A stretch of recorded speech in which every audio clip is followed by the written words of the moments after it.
Good day. Here are the stories for the Manila Times for Friday, March 5, 2021. The government will not force the public to get vaccinated for COVID-19, Cabinet Secretary Carlo Alexei Nograles declared on Thursday to dispel apprehensions that some businesses adopted a no vaccination, no work policy to compel their employees to get a jab. Nograles was reacting in particular to a statement by Iloilo City Mayor Jerry Treñas that he was considering requiring all those employed in the city to be vaccinated before being allowed to go to work. Labor Secretary Silvestre Bello III on Wednesday warned employers against firing workers who refused to get inoculated. Bello said a worker's refusal for vaccination is not a ground for termination and also said the government is not forcing the vaccines on the countrymen. With more people getting vaccinated for COVID-19, Presidential Advisor on Entrepreneurship Jose Maria Concepcion III sees the economy returning to pre-pandemic levels in the last quarter of this year. Concepcion, who is also the founder of Go Negosyo, considered the arrival of the Sinovac and AstraZeneca vaccines as the start of the country's economic recovery. A shipment of 600,000 doses of Sinovac's CoronaVac arrived in the country last Sunday, and 487,200 doses of AstraZeneca's AZD1222 arrived on Thursday night. As the number of new COVID-19 cases continues to rise, health officials on Thursday met with Metro Manila mayors to discuss ways to control the spread of the virus amid threats from new variants of the disease. Octa Research, which tracked the spread of the virus since last year, said the capital is experiencing a surge in cases that is reminiscent of the spikes in other countries that have both the B117 and the B1351 variants of the virus. Metro Manila will have sufficient supply of water this year, Malacanang assured the public on Thursday. Cabinet Secretary Carlo Alexei Nograles said the supply of water in Metro Manila residents would be enough as the government hastens the implementation of various infrastructure projects to address water requirements in the region.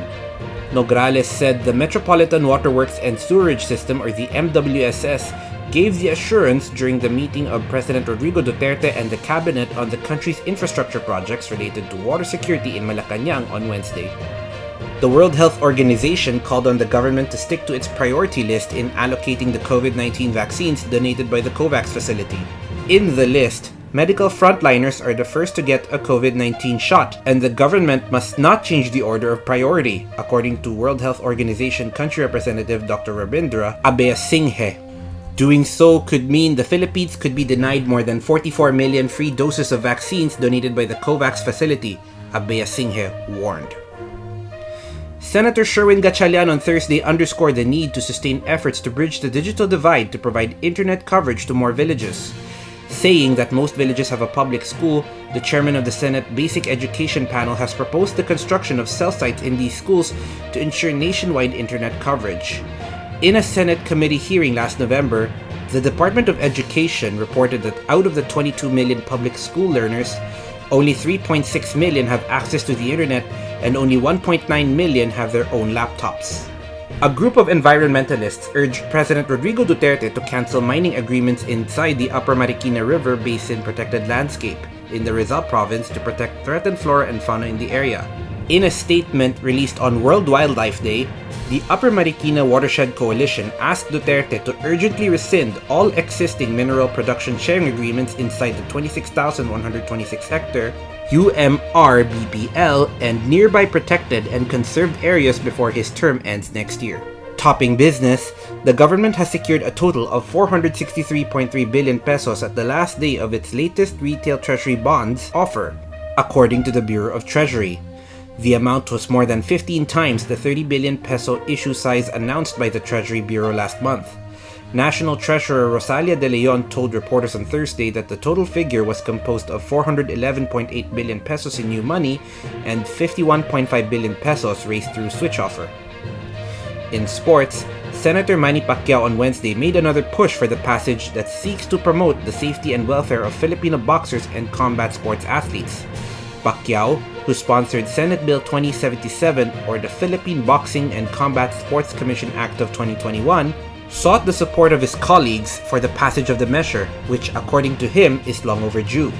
The legislator explained that over the past decades, the Philippines has produced a number of champions in the world of professional boxing and other combat sports. Rigoberto Tiglao and Ruben Torres are today's front-page columnists. Tiglao wants the office of the vice president abolished, while Torres talks about the fluidity of Philippine politics. Today's editorial calls out Palace spokesman Harry Roque Jr. over his recent public comments regarding a year-long vacation. Read the full version on the paper's opinion section or listen to the voice of the Times. For more news and information, get a copy of the Manila Times on print, subscribe to its digital edition, or log on to www.manilatimes.net. Follow us on Twitter, Facebook, or Instagram, and keep up with the Times. With the Fort Villa Seran, this is Arik John C. reporting. May have a safe Friday ahead.